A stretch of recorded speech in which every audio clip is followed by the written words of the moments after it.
నాకు కూడా caste feeling లేదు చెప్పేస్తా మా ఇంట్లో వాళ్ళకి. చెప్పేస్తావా? ఏమని చెప్తావు? నిక్కే నాకు అమ్మాయి ఉంది. అమ్మాయి అంటే నాకు ఇష్టం. నీకు దమ్ము ధైర్యం ఉంటే ఇప్పుడే కాల్ చేసి చెప్పు. Yeah I will call. సరే స్పీకర్ పెట్టు. హలో మమ్మీ, నాకు ఒక అమ్మాయి అంటే ఇష్టం మమ్మీ. నాకు చాలా ఇష్టం అమ్మాయి అంటే.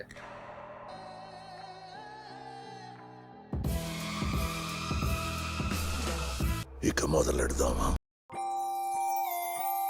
హాయ్ నిక్కీ. హాయ్. ఇప్పుడే అనుకున్నాం మీ గురించే మాట్లాడుకుంటున్నాం. మీరు లైవ్ లో ఉన్నారని చెప్పారు. ఎలా ఉన్నారు? Fine. Same pinch. Ya same pinch. Pinch చేయాలా? నీతో ఇదేరా ప్రాబ్లం. సెంటీమీటర్ చనువిస్తే కిలోమీటర్ దూసుకెళ్ళిపోతావు. యూట్యూబ్ ఓపెన్ చేస్తే మీ లైవ్ వస్తుంది. రీల్స్ లో కూడా మీరే వస్తుంటారు ఊరికే. ఇన్స్టాగ్రామ్ కానీ యూట్యూబ్ కానీ మన మైండ్ రీడ్ చేస్తుంది. మన మైండ్ లో ఎక్కువగా ఎవరు కనిపిస్తే మనకు అదే కనిపిస్తుంది. అవునా? నేను ఒక క్వశ్చన్ అడుగుతా, దానికి ఆన్సర్ చెప్తావా? యా ఒక చీమ ఒక ఏనుగు వాళ్ళిద్దరు లవ్ చేసుకుంటారు. ఓకే. చీమ ఏనుగుని కాఫీ షాప్ కి రమ్మంటది. సో వాళ్ళిద్దరు కాఫీ షాప్ కి వెళ్తారు. కూర్చొని డీప్ గా డిస్కస్ చేసుకుంటా ఉంటారు. ఎందుకు అంటే వాళ్ళ మ్యారేజ్ గురించి. అచ్చా. మ్యారేజ్ కి అందరూ ఒప్పుకుంటారు, బట్ చీమ వాళ్ళ మమ్మీ మాత్రం ఒప్పుకోదు. ఎందుకు? అచ్చా. ఏనుగు పెద్దగా ఉంటది కాబట్టి. నో, రెండు ఫీమేల్స్ అయింటే ఫీమేల్స్ అయితే లవ్ ఎలా చేసుకుంటారు? ఎందుకు చేసుకోరు?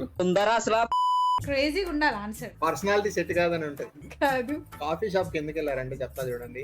కాఫీ తాగినప్పుడు అక్కడ డ్రాప్స్ పడతాయి కదా, సో అన్ని చీమలు అందరికి వచ్చేస్తాయి. సో కాపురం చేసిన అన్ని చీమలు వచ్చేస్తాయి అని చెప్పి వద్దంటది. పిక్చర్ల గురించి వెంటనే కానీ లైవ్ లో ఇదే చూడటం. చెప్పు కొంచెం క్రేజీగా ఫన్నీగా. అంటే మైండ్ లో ఒక థాట్ ఉంది అనేది చెప్పొచ్చలేదు. అది బుర్రా భూత. నేను చెప్పాలా ఎందుకో? చెప్పండి. వాళ్ళిద్దరి క్యాస్ట్ ఒకటి కాదు. ఏంటి బాబన్నా? వాళ్ళిద్దరి క్యాస్ట్ ఒకటి కాదు. నేను మరీ అంత ఎదవలా కనపడుతున్నారా? బై ద వే మీ క్యాస్ట్ ఏంటో తెలుసుకోవచ్చా? నాకు క్యాస్ట్ ఫీలింగ్ లేదు. అమ్మాయి బంగారం రా. నాకు కూడా క్యాస్ట్ ఫీలింగ్ లేదు చెప్పేస్తా మా ఇంట్లో వాళ్ళకి. చెప్పేస్తావా? ఏమని చెప్తావు? నిక్కే నాకు అమ్మాయి ఉంది. అమ్మాయి అంటే నాకు ఇష్టం. నీకు దమ్ము ధైర్యం ఉంటే ఇప్పుడే కాల్ చేసి చెప్పు. Yeah I will call. ఏం మాట్లాడుతున్నావురా? చలో మమ్మీకే డాడీకే? మమ్మీకే చేస్తా. సరే స్పీకర్ పెట్టు. ఎంతకి తెగించారా? హలో మమ్మీ, నాకు ఒక అమ్మాయి అంటే ఇష్టం మమ్మీ. అమ్మాయి పేరు నిక్కీ. లవ్ చేస్తున్నా 2 years గా. ఒప్పుకుంటావా? చెప్పు. నిజంగా నాకు అమ్మాయి అంటే చాలా ఇష్టం మమ్మీ. అవును. ఇక్కడే చెన్నైలోనే చదువుతుంది మా కాలేజీ. అవును. సరే కాదు, చెప్పు ఆన్సర్ చెప్పు. మీరు యాక్సెప్ట్ చేస్తే ఇంట్లో గేమింగ్ సెటప్ పెట్టాలి. ఒప్పుకో మమ్మీ, నాకు చాలా ఇష్టం అమ్మాయి అంటే.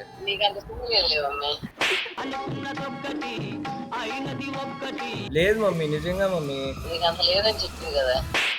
అందరి ముందు పరుగు పోయిందిగా, ఇంకెలా తలెత్తుకుంటాం? సరేలే, పరువు అంతా తీసేస్తాను. బాయ్. మనకు అవసరమా?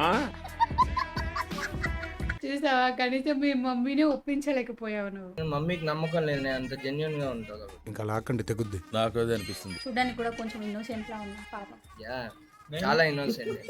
నేను పాపం అని నిన్ను నమ్మితే రేపు నన్ను పాపం అనాలి. దెబ్బ మీద దెబ్బ. అంటే నిన్న భూమికి చాలా క్లోజ్ లో ఉన్నారంటగా. భూమికి క్లోజ్ గా ఉన్నామేంటి? నేను భూమి దగ్గర ఉండలేదు. మనకు అవసరమా? భూమికి చందమామ చాలా దగ్గరగా వచ్చిందంట, అందుకని అడిగాడు. ఆహా. సరే డైలీ నైట్ రండి, వెన్న లేకుంటే మాకు నచ్చట్లే. ఏసీ లేదా ఇంట్లో? ఏసీ కంటే నేచర్ ఎక్కువ కదా. చందమామలో మిమ్మల్ని చూస్తూ అలా పడుకుంటే బాగుంటదని టెర్రస్ పైన పడుకుంటా. అరే ఓపెన్ చేయైతే నువ్వు. అసలు మీరు చందమామ కూడా కాదు, చందమామ కంటే క్యూట్ ఉన్నారు. సిగ్గుండాలరా, యుద్ధం కూడా ఆ తర్వాత ఆపేస్తారా?